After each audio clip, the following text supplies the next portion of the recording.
अरे वाह राजेश बेटा, इस पैकेट में क्या दही जलेबी और ढोकले लेकर आए हो? माधुरी जी ने अपने बेटे से उस समय पूछ लिया जब वह हाथ में मोहनदास हलवाई की पैकेट पकड़कर घर आया और वह उस समय रसोई में खड़ी खड़ी अपने पति राजीव जी के लिए नाश्ते की तैयारी कर रही थी। हाँ मम्मी, जलेबी और ढोकले ही हैं, वह भी मोहनदास हलवाई के।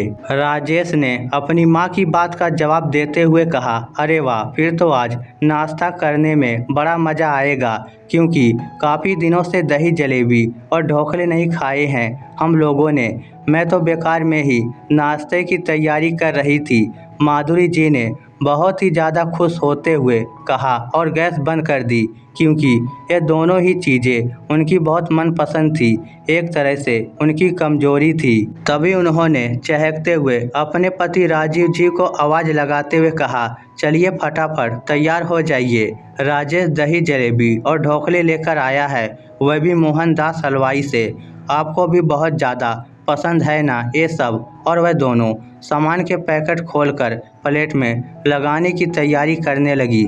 लेकिन जैसे ही ये आवाज़ उनकी बहू संगीता के कानों में पहुंची, वह फटाक से रसोई में पहुंच गई और तमक कर बोली, मम्मी जी, आपने दही जलेबी और ढोकले देखे नहीं कि आप एकदम से बच्चों की तरह लार टपकाने लग जाती हैं। कुछ तो अपनी उम्र का लिहाज किया करिए। ये जलेबियाँ और ढोकले मैंने आप लोगों के लिए नहीं मंगवाए हैं, आज मेरे मायके से मेरे भैया भाभी आ रहे हैं, बस उन्हीं के लिए ये सब सामान आया है। राजेश से मैंने पहले ही कहा था कि ये सब सामान कमरे में ले जाकर चुपचाप रख देना, लेकिन वह मेरी कोई बात सुनते ही कहाँ है। मैं ही ये पैकेट कमरे में ले जाकर रख देती हूँ, वरना तो सारा सामान थोड़ी ही देर में सफाचट मिलेगा।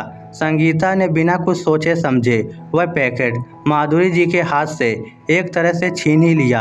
माधुरी जी तो बहू की इस हरकत से एकदम अवाक सी खड़ी रह गई। उन्हें तो सचमुच बड़ी शर्म महसूस हुई कि आखिर उन्होंने जलेबी और ढोकले खाने का सोचा ही क्यों।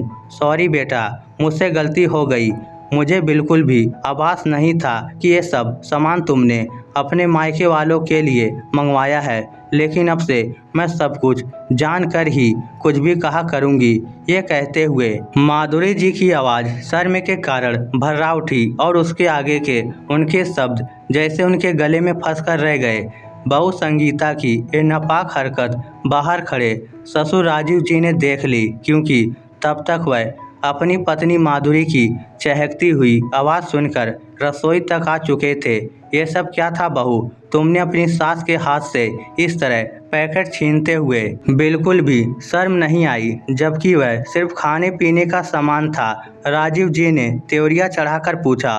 वह पापा जी, मम्मी जी दही जलेबी और ढोकले देखकर बिल्कुल बच्ची ही बन जाती हैं, इसलिए मैंने ये सब किया। संगीता ने अपनी चोरी पकड़ जाने के डर से कहा, क्योंकि इससे पहले भी वह माधुरी जी के खाने पीने के सामान पर रोक टोक लगाती रहती थी। माधुरी जी मन ही मन कुछ दिन पहले की परिस्थितियों पर पहुंच गई, जब संगीता इस घर में ब्याह कर आई थी।